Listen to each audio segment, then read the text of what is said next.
کوردستانیانی خۆشەویست ئەو کاتتان باش دێنە خزمەتتان بۆ پێشکەشکردنی بەرنمەیەکی تایبەت لە بەرنمەی دیالۆکی 4 هەشتی دسمبەر ڕووداوێکی گرنگ لە ناوچەکە و جیهان ڕوویدا. ئەم ڕووداوە یەکێک لە مەزەنترین و گەورەترین ڕووداوەکانی جیهان و ناوچەکە بوو، ئەویش ڕوخانی سەد و بنەماڵەکەی بوو. ئەمە بوو بە هۆکارێکە دوای 13 ساڵ لە شەڕی ناوخۆیی ئەسەد بڕوا و دەستەیەک بێن حکومڕانی دیمەش بکەن. لەو دەرفەتەتا کوردستانی ڕۆژاوای کوردستان دەرفەتێکی بۆ ڕەخساوەکە پێشتریش هێزێکی کارگەر بوون لە گۆڕانکاریەکانی سووریا. ڕۆژاوای کوردستان دەرفەت و مەترسیەکان لەسەری دەبێت بدرێتە بەرباس وە لە کورد لە ئایندەی سووریە بەرەوکوێ دەچێت. مامۆستایەکی پایەبەرز، مامۆستایەکی نیشتمان پارێز و وڵات پارێز، مامۆستایە کە ڕۆڵێکی گرنگی لە یەکخستنی کۆمەلگای کوردستان گێڕاوە، ئەوڕۆ میوانی بەرنامەی دیالۆکی 4 بەڕێز مامۆستا شێخ مرشید خەزنەوی، کوڕی شەهیدی ناسراوی کوردستان دکتۆر شێخ معشوقی خەزنەوی. مامۆستا گیان گەلێک بەخێربەی بۆ دامەزراوەی 4. خۆشحاڵین کە تۆ ئەوڕۆ میوانی دامەزرامەکەی ئێمەی بۆ قسەکردن لە سەر ڕەوشی ڕۆژاوای کوردستان. زۆر سپاس کاک سۆران، سلااو و ڕێز بۆتە بۆ هەمە دۆست و هەواڵێن گۆلمە تەماشا و گوهدار دەکەن. زۆر سپاس مامۆستاگیان، دەمێت لەو پرسیارەوە دەست پێ بکەم. جەنابەت دوای ڕوخانی سووریا سەردانێکی ڕۆژاوای کوردستانت کردووە، هەوڵت دوای بینینی بەڕێز جەنرال مەزلوم عەبدی و بەرپرسان لە ئەنەکەسا کۆبوونەوە و گەلێک کۆبوونەوەی لەگەڵ شار و شارۆچەکان کۆبوونەوەی گەورە ڕێخز لەگەڵ کۆمەلگای کوردستانی ڕۆژئاوا، لەگەڵ خەڵک، لەگەڵ ڕێکخراوی سڤیل و مەدەنی، لەگەڵ خەڵکی گوندەکان. ئەوەی بەبیر ئێمە هێنایەوە مامۆستا شێخ عەزەدینی حسەینی کە مامۆستایەکی ئاینی نیشتمان پەروەر بوو لە ساڵی 1970 کاتێک شۆڕش لە ئێران ڕوویدا، ئەویش بوو بە نێوەندگیری نێوان پارتە سیاسیەکانی ڕۆژهەڵات. مامۆستایەکی ئاینی بوو، بەڵام نیشتمان پەروەری وڵات پارێزی کوردستان پارێزی ئەو وای کرد کە هێزەکان یەک بگرن. ئەمە بیری ئەوەی خستینەوە کە تۆ وەک مامۆستایەکی ئاینی پایەبەرز سەردانی ڕۆژئاوات کرد. دەخوازین لە زمانی خۆتەوە بۆمان بگەڕیتەوە بارودۆخی نەتەوەیی لە ڕۆژاوای کوردستان کە تۆ سەردانی شار و شارۆچکانی وان کرد، چۆنە ڕەوشی ڕۆژاوای کوردستان لە ڕووی کۆمەڵایەتی، لە ڕووی ئابووری، لە ڕووی سیاسی چاوە؟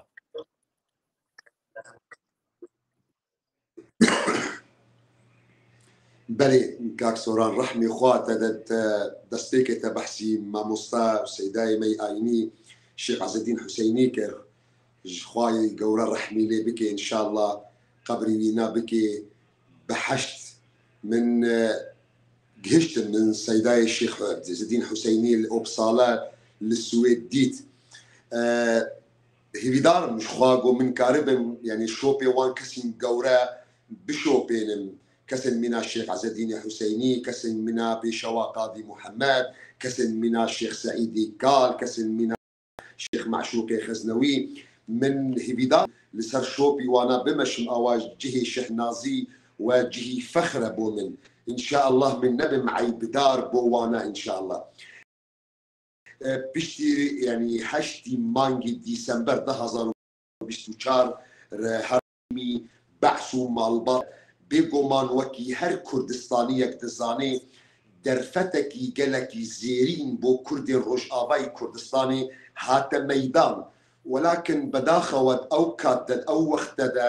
هەشتی مانگدا یعنی هین پرزگریەکی گوتناوە تەفگەرا سیاسی دە هەنە، یعنی ئەو مەساجێکی نەڕەحەتی بۆ مەدرستکردن، یعنی دەریان هین قسەکردە هینەک شۆرەین گۆکردن، هینەک پەیامی گۆدانە خویاکردن بۆ من نەڕەحەتی دانە دیارکردن. ئەو ژی ئەوە گۆ ئەوە 100 ساڵە میلەتی کورد بەرخۆدانی دکێ، شۆرەشی دکێ ji بۆ خاتری پاراستنی مافی ملەتی کورد و سبحان الله، یعنی ئاغلبی وان شۆرەشین ملەتی کوردە مەبسەر نەکەتنە مەشکەستنە دوان شۆرەشەدا. دەمی گۆمەتین پرسیاری دکن بۆچێ ئەم دوان شۆرەشەدا پسەر نەکەتنە، ئەم دوان شۆرەشەدا شکەستنە باو و قالین ما سیاست مدارین ما روشنبیرین ما زانین ملتی کرد همو بو ما دیار دکن انو سبب شکستنی شورشن کردا هرتم سبب و صدمی یکم او بو گۆ ڕێزگرتنی کوردی نەبوو، تفاقی کورد نەبوو، یەکیتی کورد نەبوو. بۆ ئەو یەکژیبەری 300-400 ساڵژی سەیدای ئەحمەدی خانی بۆ ملەتی کوردایە دیارکردن ئەگەر مەهەبانە ئیتیفاقێک کورد و عەرەب و عەجەم وێ بۆمە بووبانە غوڵام. میر جەلادەت بەدرخان بۆمە دیار دەکێت دەبێت ملەتی کورد مینا بارانەکەیە وەختی گۆ ئیتیفاقی وی هەبێ دەبێت لە هەیەکێ ڕادەکێ لێ دێمە گۆ ئیتیفاقی وینا نەبێ مینا تلۆپەکی بارانەیە دکەوێ عەردە زووا دەبێ قیمەتی وینا نامێنێ. سەیدای جەگەرخوینژی بخوەتێنێ زمان ئەگەر ئەم نەبنە یەک ئەمێ هەرن یەک بیەک ژبەرەوە یەکێ ئەوا دمێژیە هەر کوردستانیەکیدا هاتیە چاندن ئەگەر ڕۆژێکێژی سەرکەوتنێک اتفاقی کورد دەبێریە ڕێزگرتنی ماڵی کورد بێ وێ دریە یەکیتیە پارتیên سیاسین کوردستانی دەبێ لاکن بەداخەوە پشتی ڕووخاندنی رێژیمی ئەسەد 8 مانگی دیسەمبەر 2024 جارە یەکەم بوو گۆ هەن قسەکردن هەنێک داخویانین لایەن سیاسی بۆ ملەتی کورد هات ئەو جارە ئەگەر ئیتیفاق هەبێ ئەو ئیتیفاق وێ ببێ سەبەبێ قەلسبوونی کورد ئەوە سەدەم بوو ئەوە سەبەب بوو گۆ ئەم لە ماڵی خۆت دانیشن نەدانیشن و مەداکەبن ڕۆژئاوای کوردستان و مەداکەبن مەیدان خزمەت و خەباتی بکەن بۆ خاطرێ یعنی ڕێزگرتنی سیاسی کورد ڕۆژئاوای کوردستانی ji بۆ خاطری پاراستنی ملەتی کورد ji بۆ خاطری ئەو ئیتیفاقا گۆ ملەتی کورد تەب دخوازێ و بێ گۆمان دەمێ گۆ من داکەتم ڕۆژئاوای کوردستان و من ئەطرافین سیاسی دیتن و بەری وانە من جەنابێ جێنەرال مەزلوم عەبدێژی دیت و ینی گەلێکی کێف خۆش بووم دەمێ گۆ ئەو پشگirتیە زۆر گەورە بۆ ڕێزگرتن و تفاق و یەکیتیە گەلێ کورد دەست نیشان کرد ئەوە تشتێکی زۆر راستی گرنگ بوو. پشتی وێرە من داکەتم مەیدانی ڕۆژئاوای کوردستان هەموو شەقامەکانی باژار هەموو شەهرا من گەرام هەلوەستی ملەتی کورد ڕۆژئاوای کوردستان دیار بوو گۆ هەمێ پشگرت و داخوازی ئەو ڕێزگرتنن و ئەو تفاقی کوردە ئەلحەمدولله ئەو داخوازیمە بجی هات یعنی ئەو جارە یەکەم بوو پشتی 4-5 ساڵ برادەرێ مە هندروێن ئەنجومەنا دەشتیمانی کورد لە سووریای ئەنە کەسە جێوی لەگەل جەنابێ جێنەرال مەزلوم عەبدێ و پشتی وێرە جەنابێ سەرۆک بەرزانی لەگەل جەنابێ جێنەرال مەزلوم عەبدێژی دانیشت و ئێستا ینی جڤینێ دووەمژی نابەینە برادەرێن مەد هندروێ ئەنە کەسێدا و جەنابێ جێنەرال مەزلوم عەبدێ دەژی لەدار کەت و درۆژێن وەرێندا ئەو جڤینن تایبەت نابەینە ئەنە کەسەوە پەیەنەکە و پارتیên خارجی ئەو هەردوو ئەنجومەنە داژی وێ دەست پێ بکەن ji بۆ خاطرێ گفتوگۆ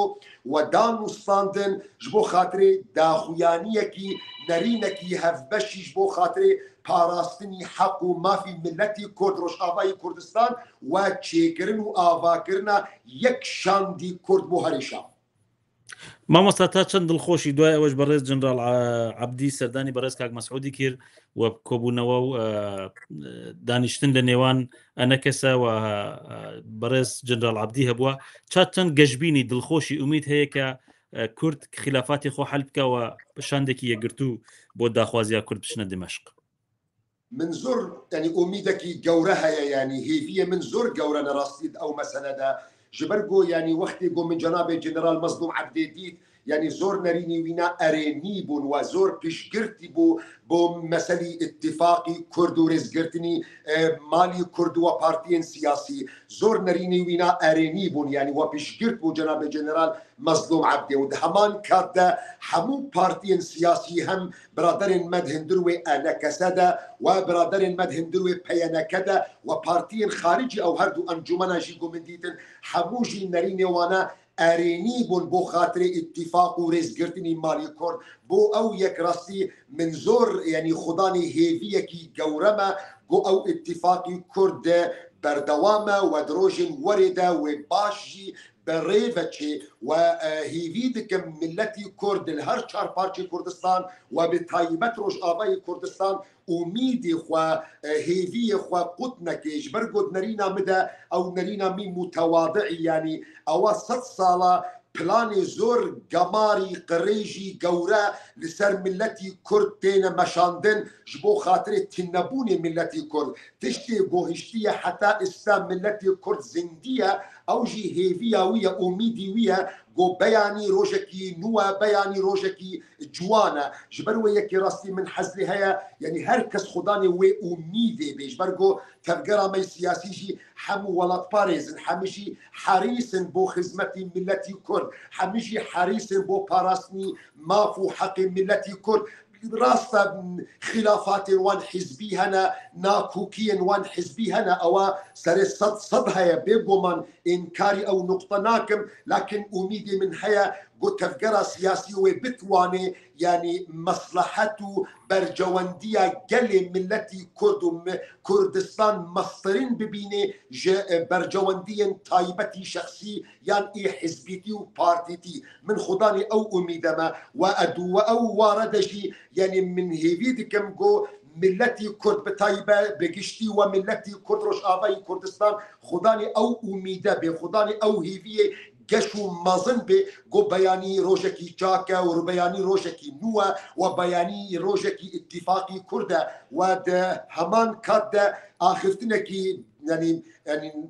naskirekî însanî heye Gandî yek ji wan kesên şoreşvan û aştîxwazê Hindistanê ye tênin bîrê xwe û tênin bîrê milletî Kurd demê got eger perê te winda bûn tiştekî bi qîmet te winda bû we eger şerefî te winda bû tiştekî got nayê te'wîzkirin bi pere winda bû lê ekin eger te umîdê xwe eger te hêviya xwe winda kir te her tiştî xwe winda kir ji ber vê yekê gerek milletî me Kurd umîdê xwe winda nekê hêviya xwe winda nekê ya got hêlê got em kar bikin ya got hêlê şervanê me di tûnêlê şerefê de xizmet û xebatê dikin qurbaniyên zor gewre didin umîda we hêviya we got beyanî rojekî çak e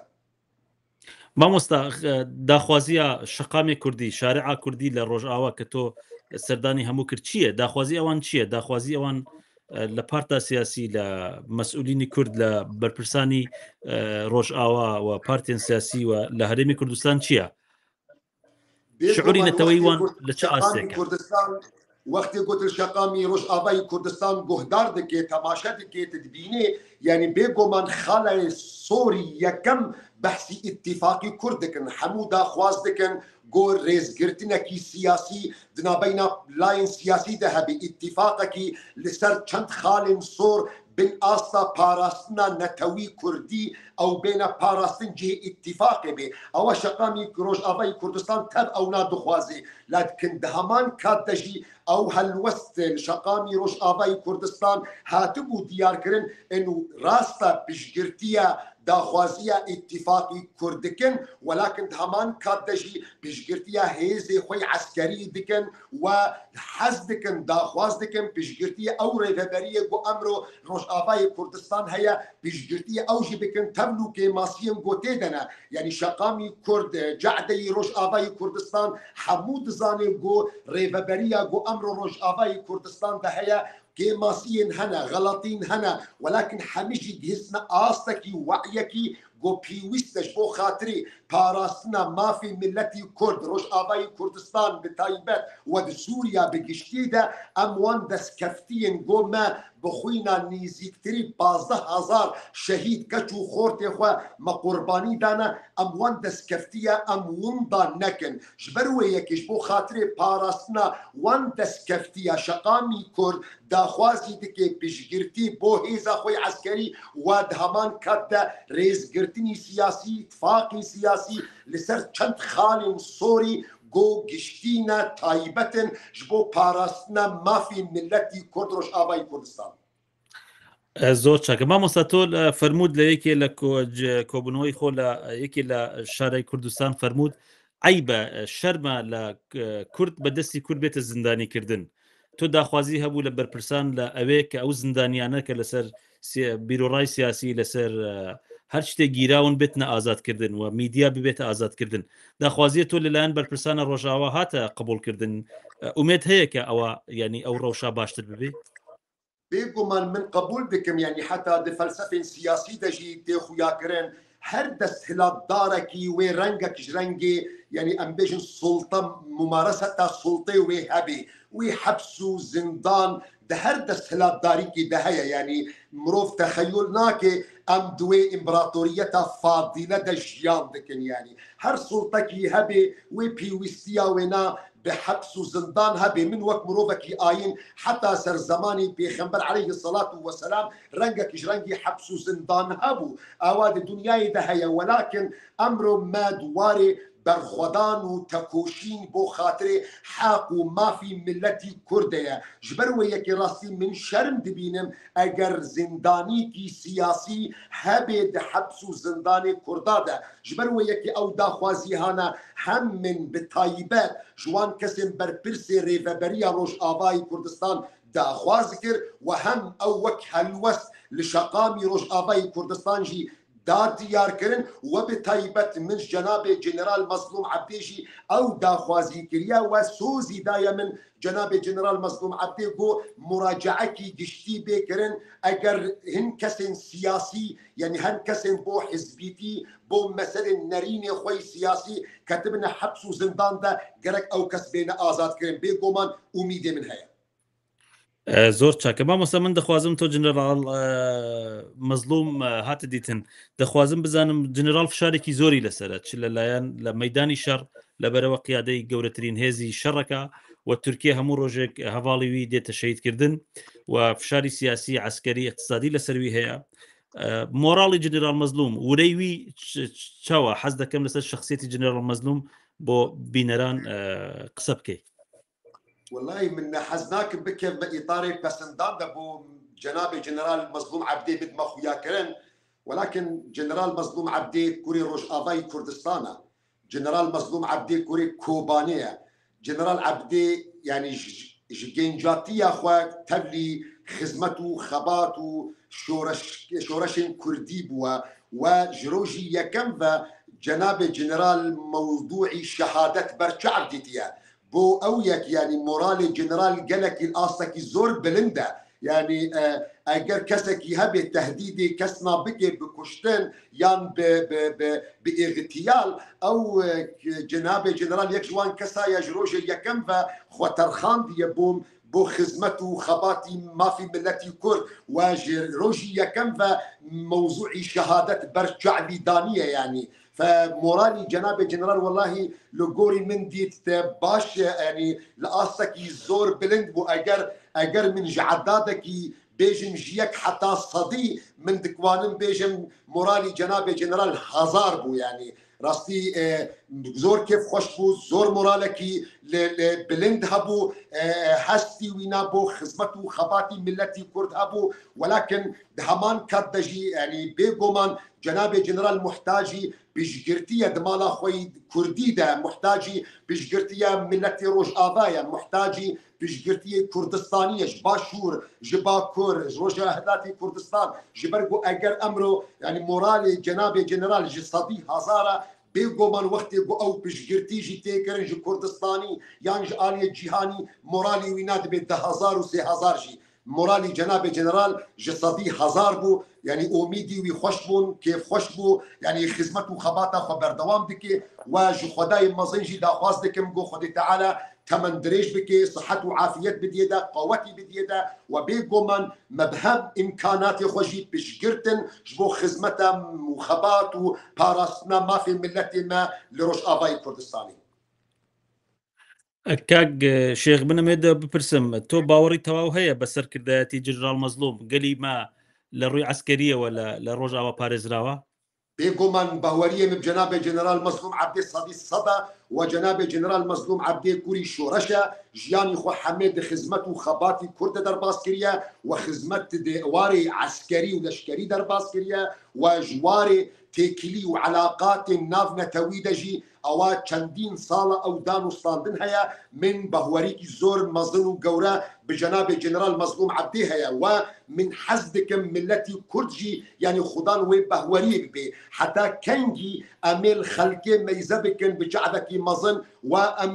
کوری خوا یانژی خەلکی خوا ملەتی خوا ئەم بجعدەکی بچووک وا مەیزە دکەن بێگۆمان من بجعدەکی زۆر گەورە زۆر مەزنجی لە جەنابێ جنرال مەزلوم عەبدێ مەیزە دکەم و هەمان کات دە هەموو پارتیên siyasî hemû sekreterên siyasî di Rojavayên Kurdistanê de di biraderên me ene kesê de biraderên me di peyenekê de min bi çavekî mezin bi qîmet li wan meyze dikim welakin cenabê Jeneral Mazlûm Ebdê bi taybet lê tê meyzekirin wekî birakî gewre wekî însanekî xwe terqandiye bo xizmet û xebat bo milletî Kurd Rojavayê Kurdistan min bi çavekî zor mezin û ihtiram û qedrî jêr meyze dikim.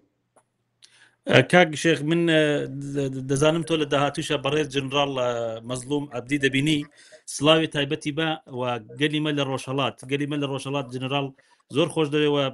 سلاویان بۆ بەرخۆدانی وە هەوە تۆ وەکیلی سلاوی گەلیمە بە لە ڕۆژهەڵات بۆ بەڕێز جنرال مەزلوم عەبدی و سلاوی شەخصی ئێمەش لە دامەزراوەی چار زۆر سپاس سەلام برادرین ما و ملەتی ما ڕۆژهەڵاتی کوردستان بێگۆمان ئەو ئەمانەت ینی ئەمرۆ دگهێنم ینی یەکسەر ئەو سەلامی دگهێنم دە هەمان کات دەژی ینی نزیکترین وەقت پشتی چەند ڕۆژ من لە هەولێرم و من طرفین سیاسین کوردستانیژی دبینم دە هەمان کات دەهێن هێزین سیاسی ڕۆژهەڵاتی کوردستانژی وان دبینم ji بۆ خاطرێ پیشگirتنی شۆرەش و خزمەت و خەباتی ڕۆژئاوایی کوردستان ئەو ئەمانەتی تە ئینشاءالله ئەمرۆ دگهێ جەنابێ جنرال مەزلوم زۆر سپاس زۆر سپاس من دەخوازم بێمە سەر ئەو پرسیارە ئەویش ئەوەیە کە باز لەوە بکەین کە پەیوەندی کورد لەگەڵ لایەنەکانی تر لە سووریا چۆنە ینی لایەنی تر لە سووریا هەنا ئەوانەی کە ئێستا لە سووریا حاکمن فەسایلی تر هەیە لایەنی دیکە هەیە لە سووریا من دەخوازم لە جنابەت بپرسم کە کورد دەبێ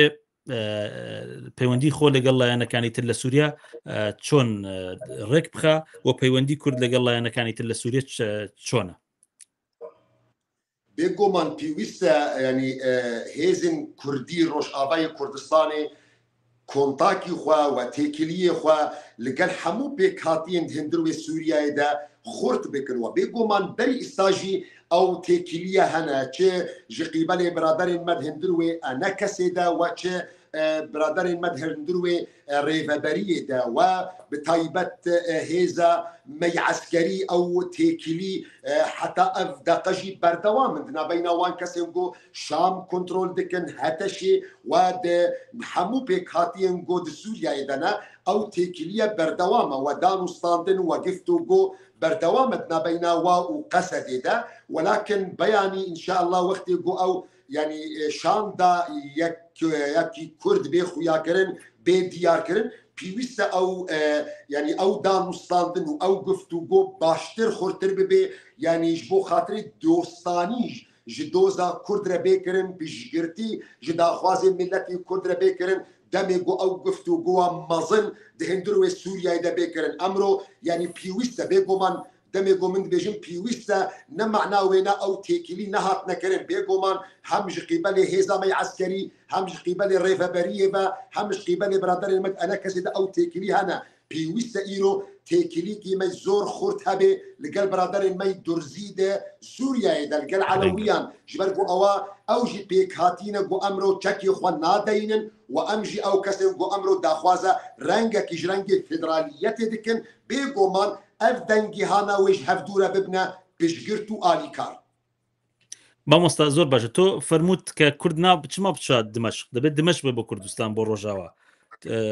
نظری تۆ لەسەر ئەوەیە کە دەبێ دمەشق بێ بۆ ڕۆژئاوا نەک ڕۆژاوا بچێ بۆ دمەشق من ئەو مەسەلە ینی مەیزە ناکەم کا کیل کودێ مەیزە دکێ لاکن ئەو ئاخفتن ئەو قسە دەمێ گۆمگوت ji ber ku bedaxewa di ew wexte de piştî herfandinê rejîmî Esed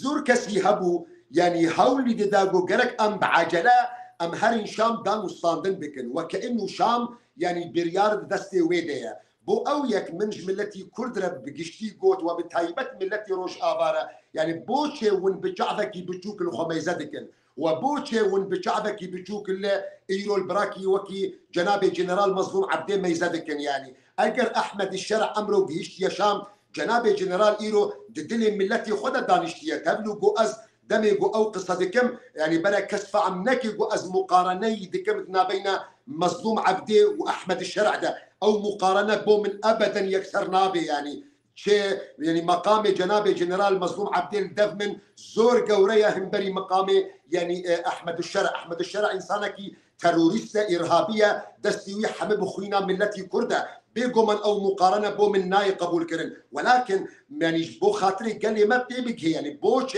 ما عجلنا بوش ما هواري دكن جرك الا امهرنا شام اگر امرو احمد الشرع كنترولي شام دكي مظلوم عبدي كنترولي دلي شام دكي ايرو تشتم جو دستي مظلوم عبدي دهنا وتشتم جو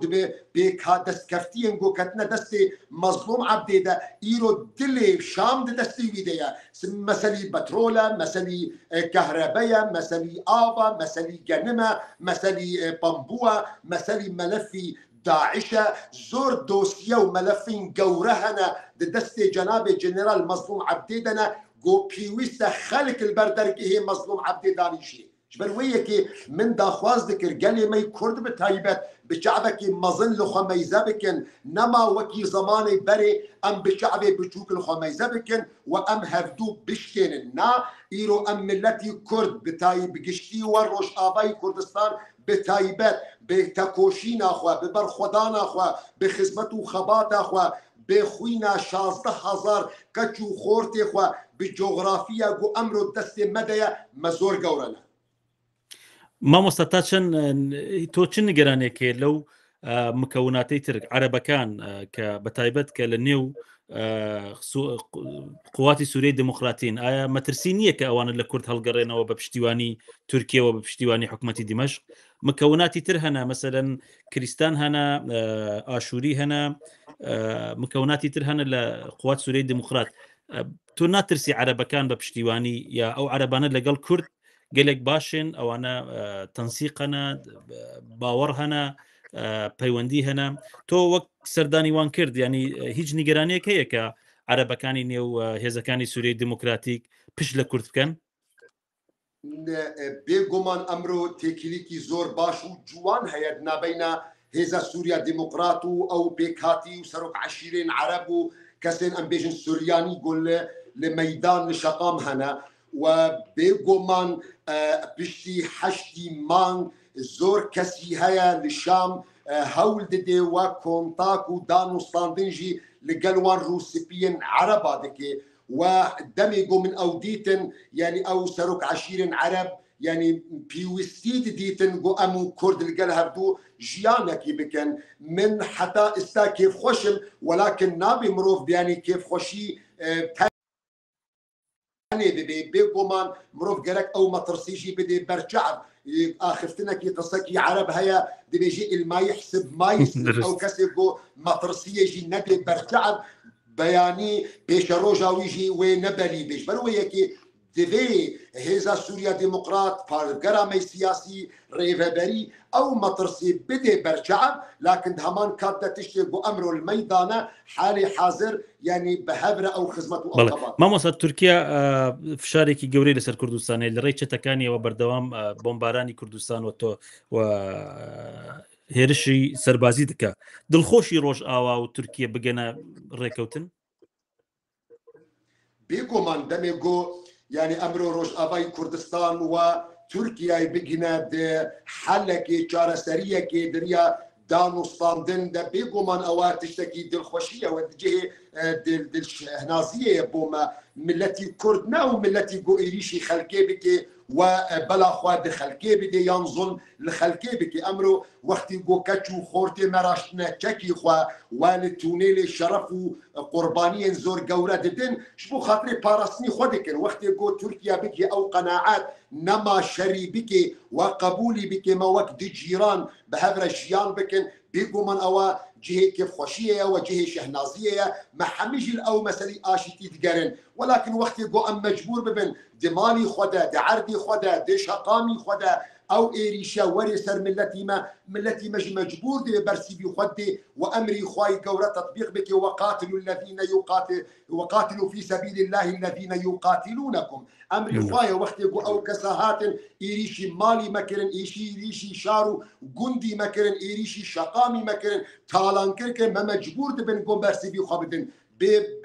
بيقومان وقت يقو يعني ديالوغكي امرو او ديالوج جي پیدا دبي احتمال يعني هيفيه كي مزن هيا دهندرو وي ديالوج كده وقت يقودنا بين تركيا دا وروج اباي كردستان دا تكليا باش بين ميداني او مطرسيا تركيا دميجيه ويدنا تركيا كاري قبول بك يقول ملتي كرد وين تهديد به لسر امني وينا ما حزدكن جيال بكن بين سيبرا ملتي خدا نتوا خدا زماني خدا ناف كولتور وشانت وخاكا خدا قبولي وش او مسألة رهبه بيقومان دستي آشتيش هر كسي لدريجة ما مستچما وڵاتانی ئیسلامی هیچ هەڵوێستێک نییە لە ئەو هەموو هێرشا سەربازیە کە تورکیە دەکاتە سەر کوردستان کورد میلەتێکی ئاشتیخوازە گەلێکی زۆرینەوی مسلمانە لە ڕۆژاوای کوردستان و ئۆردۆگان خۆی بە کەسایەتێکی ئیسلامی دەزانێت چما عالمی ئیسلامی و اتحادی ئیسلامی هیچ هەڵوێستێک نییە بەڵام بۆ فەلەستین هەڵوێستی وان هەیە بەیاننامە دەدەن تۆ بیرۆڕای تۆ چییە لەسەر والله كاكسوران يعني لبندي هلوستي ولاطي عرب ومسلمان نبن يعني قضية فلسطين قوشيس حفتي صال قضية مركزية وأمره لا قضية مركزية حتى هندروي ولاطي عرب ومسلمان ده لكن متوانم أو بيجن يعني ولاطي بقشتي حمو ولاطي يعني شو ولاطي عربا بن شو ولاطي مسلمان بن شو ولاطي أوروبا وأمريكا بن حمو كاس يعني دانو ستاندني إخوة جي رقم يك بو خاطري برجواندي ومصلحات دكي فأواي سبب وسدمي يكما جو يعني هلوسكي وانا نية همبري أو شر نحق وشر باطل جو أمره تركيا سروج آباي كردستان دكي مسألة برجواندية دوامجي احتمال غازندكي جمع كردا بخوبه كرن ما نتوانن ام تسويقي ايشو ألمو برسو قضية خبكن يعني احتمال او بخوشي غازندج مبي يعني جملة كيفا خلق برجواندية خود جري خلق مصلحتي خود جري وجملة كيفا احتمال ما بخوك ملتي كورد وك سياسة مدارين كورد وك بارتين سياسي وك ماموسين آيني ما نتوانن تسويقي قضية وبرسي كرد أمناف الدنيا بكن يعني زۆر چاکە بەڵام مامۆستا چما بەرژەوەندی هەیە بەڵام ینی شتێکیش هەیە کە مسلمان دەبێ پشتی برای مسلمانی خۆ بگرێەوە لە هەرکە زوڵم هەبێ دژی زوڵم بێ بۆ لە وڵاتانی تر دژی زوڵمن بەس دەگاتە سەر کوردژی زوڵم نین و هەموو گەلە کۆمە لە کوور دەکەن تۆ سێرکە مەسەلەن ئیسرائیل جبير نكاش بو خاطري برجواندي كاكسوران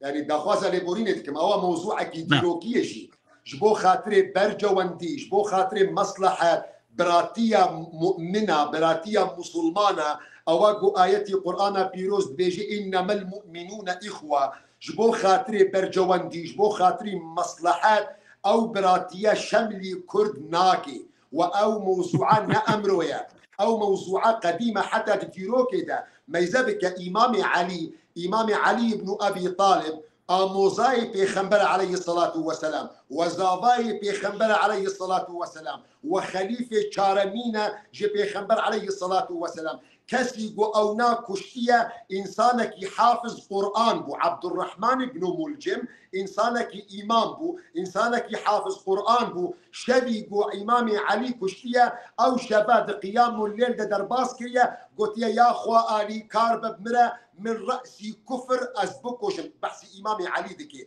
أمروجي بداخة وراس آياتي قرآني بيروز بيجي إنما المؤمنون إخوة ولكن دعرف وان دولته كسن داكر كري كردستان وكي ولات عرب وكي ولات ترك وكي ولات فارس وكسم بشجرتيا وادكن لما ملتي كرد ميزاناكن وكي مؤمن ومقيم مسلمان لما ميزادكن وك إنساني مشرك وك إنسانك كافر أو نمونك زور قورية بري كندروجكي برنامج التلفزيوني تركا بحثي من ذكرن يعني من براكي وي بشوك بحثي من ذكرن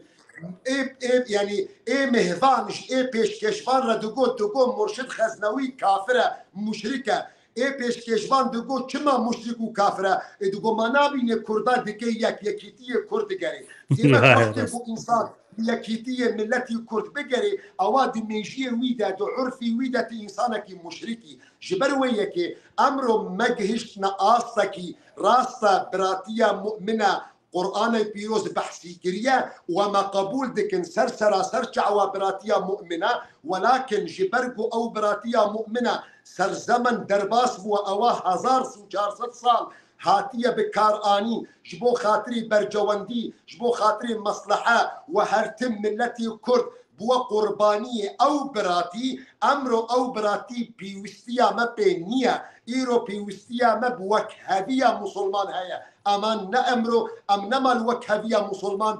براتية مسلمان دقرن أمرو من وكهفية مسلمان دقرن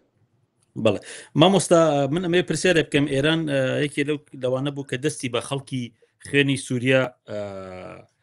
سورة وحتى بشتيواني قدق ل هێزەکانی سەر بە حکومت کرد عشیرەکان کە دژی هێزەکانی سووریای دموکرات بن ئێستا قسەیەک هەیە دوای ئەو خەسارە ئێران لە ناوچەکە تووشیاتوە کە لە داهاتووە لە ڕێی کوردەوە ئێران دەتوانێت بێتە معادلەی سیاسی لە سووریا و جنرال مەزلوم لە وتوێژی خۆ لەگەڵ کەناڵی ئەلعەرەبیە زۆر بە وازحی وتینە بەڵێ من دەخوازم باسی ئەوەی جنرال بکەم فنازم أو قصص خودتي يعني تصيب خلقه يعني من سياسي استراتيجي ما يعني من ناتوان أو برسل بدم لكن لقوري قصي جنابي جنرال مظلوم عبديقو تتكلي نا جورا ونا بشكلا نا بين و إيران دهيا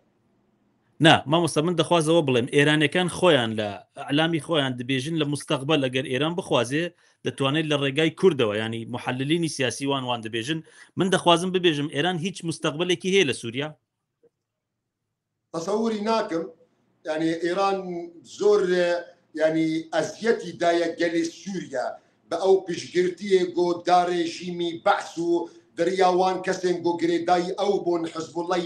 لبنان يعني زور أزيتي دايا جالي سوريا من تصور ناكم وبتواني يعني رولكي لسوريا يدا ببيني أجر بحثي كردكي من ناتوان برسفي بارتيين سياسي بدم ولكن أجر من برسفكي وكساتيكي كرد بيجم وكوركي كرد بيجم بوشنا دمجو ما فو حقي ملتي كرد روجهلاتي كردستان يعني قبول كرن بوش روج آباي كردستان آلي كاري إيران ناكي أو كاتا دمجو ملتي كرد روجهلاتي كردستان بقي حقي خوا من طبيعي دبينم نورمال دبينم جبو خاطري بيشجرتني قلي من روجهلاتي كردستان روج آباي كردستان أو دستك بدي إيران بوشنا لكن بري من وكساتي شخصي دبيجم من نازان بارتين سياسي نريني واتشيسر أو مسألة بله ما مصدق خوازم بپرسم که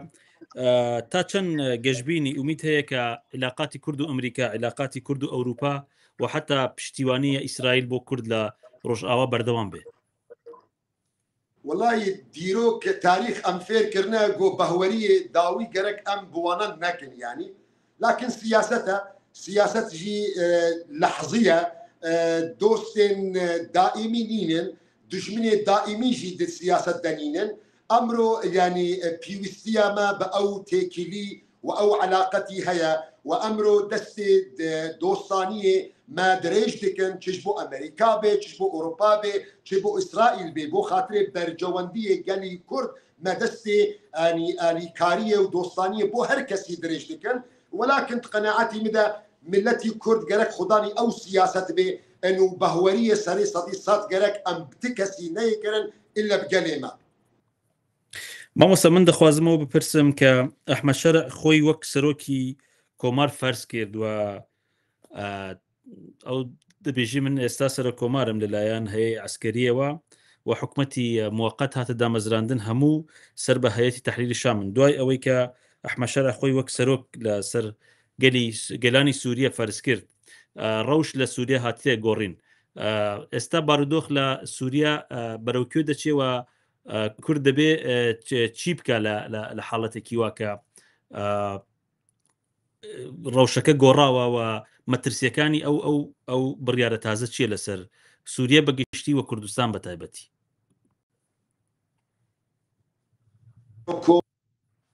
مێزن سیاسین گۆ گرێدای هاتەشێنە ئەو قبول کردن وەک سەرۆک کۆمار ولكن نحمو بێک هاتیین سووریا ئەو قبولکردنا وەک سەرۆک کۆماری سووریای ئەمڕۆ ئەو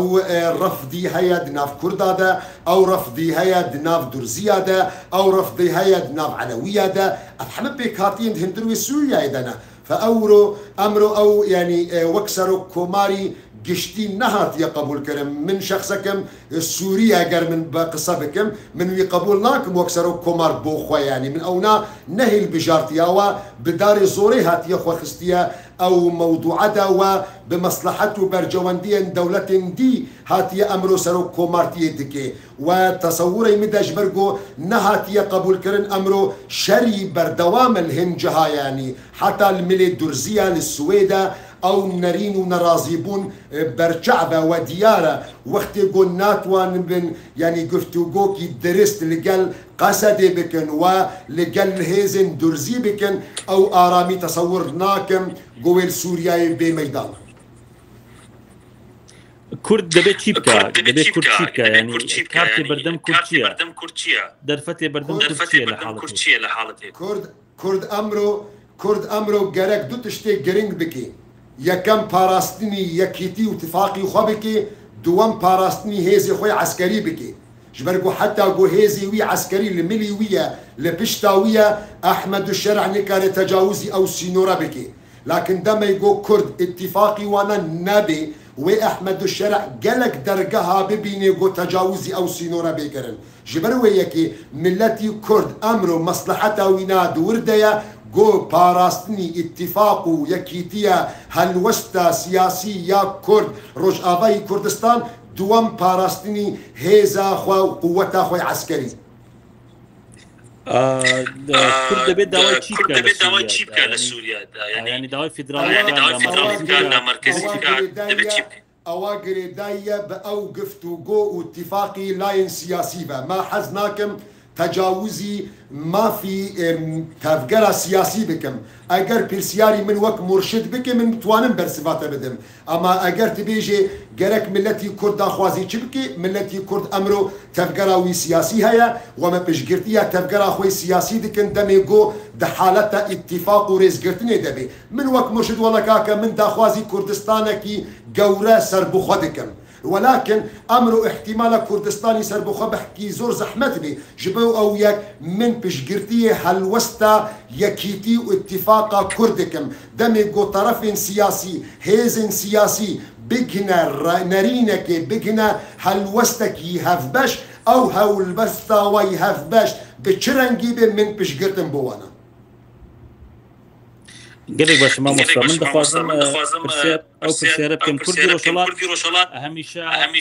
پشتیوانیەکانی ترن زۆر جار گلەییان هەیە من ڤیدیۆی تێبینی لەسەر ساڵیادی کوردستان لە مەهاباد چەند ڕۆژ لەمەوە بەرەوبۆنەی دوی ڕێبەندان بڵاو کردەوە هەمیشە ئەوان بۆ ڕۆژاوا گەلێک پشتیوانیکردن بۆ باشوور بەڵام ئەوان زۆر جار گلەییان هەیە کۆمەڵگای ڕۆژهەڵات گلەی پارچەکانی پشتیوانی ڕۆژهەڵات ناکەن بەتایبەت ژینە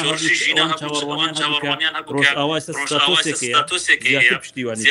تۆ لەسەر گلەیوان چ دەبێژی بێگومان گلی وە حەقە ینی من قبول دکم ینی ئەو گلەی ملەتی ما لە ڕۆژهەڵاتی کوردستان ینی ڕەخنی وا قبول دکم ئەو گلی وا قبول دکم هەلبەتە يعني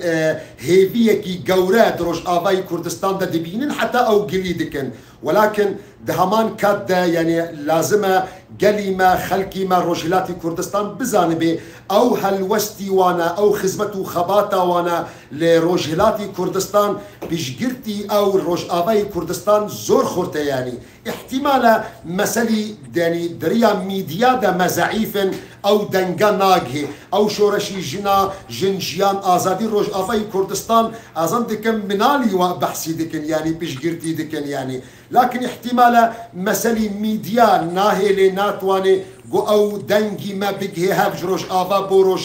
روجهلات بو روش آفا ولكن من حزدي هيا يعني اگر بي قبول کرن من جي وك كوركي وك منالكي روج آفاي كردستان قريداي روجهلاتي كردستان يعني كساتين وكي قاسم لو كساتين وكي قاضي محمد مريبري قالي كرد ناس دكن وما بشتيفاني شورشو خزمتو خباتيا قالي من روجهلاتي كردستان دكن ولكن احتمال الزور جارة او دنگا دريا ميديا دا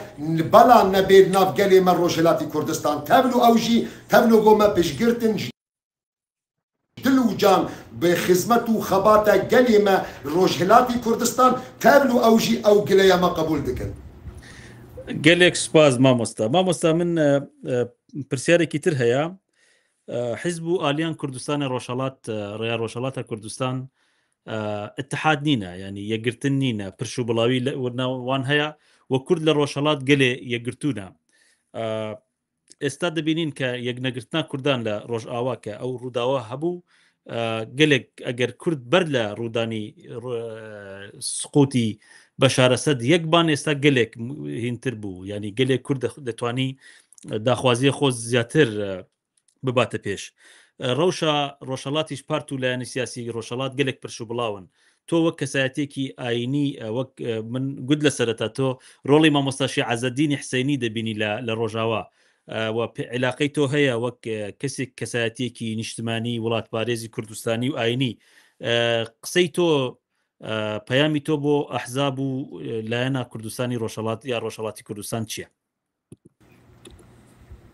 والله كاكا يعني هيفيا رجاية بيقومان يعني اگر داخوازيك هبي ودي سجيد اواري الرجاية دبي يعني تفقرا مي سياسي روجهلاتي كردستان بيقومان او حالتي هانا او حالتي نتوافق او حالتي نيكيتي او حالت نتايبة بروج آفاي كردستان ونتايبة بروجهلاتي كردستان او نتوافقان روج باشوي كردستان امرو هيا لباكوري كردستان هيا يعني سراسري كردستان او حالته هيا بداخوة يعني ولكن امرو مريجا دكن يعني داخوازي كي دكن جبو خاطري حيفا خوينا شهيدة جبو خاطري تحقيق خوني وان ريبرن ماغوش يعني خو قرباني دان تذكر مي سياسي روجهلاتي كردستان قالك امرو نمونه ببين روج آفاي كردستان يعني روج آفاي كردستان امرو وقتي قوت حالتها توافق دا النبي بهور بك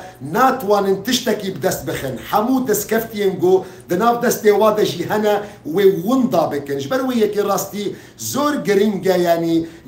بارتين ما تفقرا مي سياسي دي روجهلاتي كردستان او نمونا البرجعث ببينن وكاربن ازيتي وايش وازاري قلي كرد روجهلاتي كردستان دوي حالتي نتوافق دا دوي حالتا انشقاق دا كيم بكن ايرو هالوستي قلي من روجهلاتي كردستان وقتي قو يعني توافقك ناف لاين كردستاني ده هبا بيقومان وي هالوستا شقامي روجهلاتي كردستان وبرنجكي ديبا بيقومان هيفيا من جي اوا رجا من جي اوا جعبي وان ماج ديكم جو لأو نموني روجهلات ميزب روج آفا ميزبكن وبتوان تجاوزي وان ناكوكي وان برجواندين حزبي بيقومان حقي هر بارتيكي وحقي هر هيزكي سياسي جو برجواندية واي تايبت هنا ولكن امرو مدحالي برخودانكي قشتيدا نجبو خاطري كردستان جبو ويكي قرك برجواندية كردستان او برجواندية هري بلند بهري قوربي مصطر بيش برجواندية من وك مرشد كساتي يان اگر حزبك بي يان اگر سازيك بي يان اگر هيزك بي بتوان تجاوزي او خلافاتا بكن گفتوگۆیەکی لوان هەبێ کاربن لەسەر ئاستێن نەتەوی چەند خاڵێن سۆر تەوافقی لەسەر بکەن بێگۆمان وەختی گۆمە بەحسا ئیتیفاق و یەکیتی و ڕێزگرتنی کورد دکن مە نابێژن گەرەک تەفگەری سیاسی تاv خۆ بحەلێنێ دهێندروێ یەک پارتی دە بێگۆمان کەس ئەو قسە ناکێ وەلاکن مە دبێژن گەرەک یعنی ئیتیفاقێکی گشتی لەسەر چەند خاڵێن سۆری نەتەوی کوردی گەرەک بێکردن بێگۆمان ئێدی هەر کەس ئازادە چۆن ینی ڕێ مناسب ببینێ بگهی ئەو هەدەفە إن شاء الله أو اتفاقا أو رزقرتنا أو يكيتيا من روجهلاتي كردستان جدبين إن شاء الله زۆر چاکە مامۆستا پرسیاری منەوەیە لەسەر ڕۆژهەڵات لەسەر باشوور هاتە قسەکردن پرۆسەیەکی ئاشتی لە تورکیا هاتوواتە ئاراوە پەیامی تۆ بۆ تەفگەری باکوورچیە چاوەڕوانی تۆ لەو پرۆسەی ئاشتیە ئەو پرۆسەی ئاشتی ئەگەر بچێتە پێش تەسیری ڕاستەوخۆ و ناڕاستەوخۆی لەسەر عەمەلیەی سیاسی لە ڕۆژاوای کوردستانیشە بێگومان بگشتی یعنی تەفاسیلی ئەو عملیە ژیهێ نەهاتیە دیارکردن بازدی مان گەرەک ئاخفتنێکی بەرز ئۆجلان هەبێ یعنی بگشتی تەفگەرامەی سیاسی ملەتی کورد داخوازیە چ بکەن من وەک شەخص پشگirtiye gelê xwe dikim min yani hazirim xizmet û xebatî milletî xwe û gelê xwe bikin we bêgoman yani milletî me berî îstajî wextê got yani projeyê aşitiyê hatine meydan destê aşîtiyê û destê biratiyê û destê dostaniyê dirêj kirine bo hikûmeta Tirk emro jî wextê got projekî wilo werê meydan we sidqî ew mesele hebe tevgera siyasî tesewwur dikim wê de ew deste dirêj bike مامۆستای پایەبەرزی کورد بەڕێز شێخ مورشید خەزنەوی زۆر سپاس وای سەرکەوتن بۆ بەرخەدانی ڕۆژاوا جارێکی سڵاو و ڕێز و حورمەت بۆ تۆ گەلێک خۆشحاڵ بووین کە کاتی خۆ بە ئێمەدا و سڵاوی ڕێزی حورمەتی من و دۆستەکانم لە دامەزراوەی چاربۆتۆ بۆ ڕۆژاوای کوردستان زۆر سپاس کاک سۆران سپاس بۆ te سپاس بۆ دۆست و هەواڵێن گۆلمە گۆهدار کردن عامر درێژ بێ ئینشاءالله بهێویە گۆجارێکی ئەو هەوپەیڤینە ئەمە چێ بکەن دە ئازادیە ڕۆژئاوادە باشووردە باکووردە ڕۆژهەلاتی کوردستاندا ئینشاءالله بژی کورد بژی کوردستان زۆر سپاس بینەرانی بەڕێز بەم شێواتینە کۆتایی چاوپێکەوتنەکەمان لەگەڵ مامۆستای پایەبەرزی کورد زۆر سپاس بۆ ئێوە و کاتێکی خۆش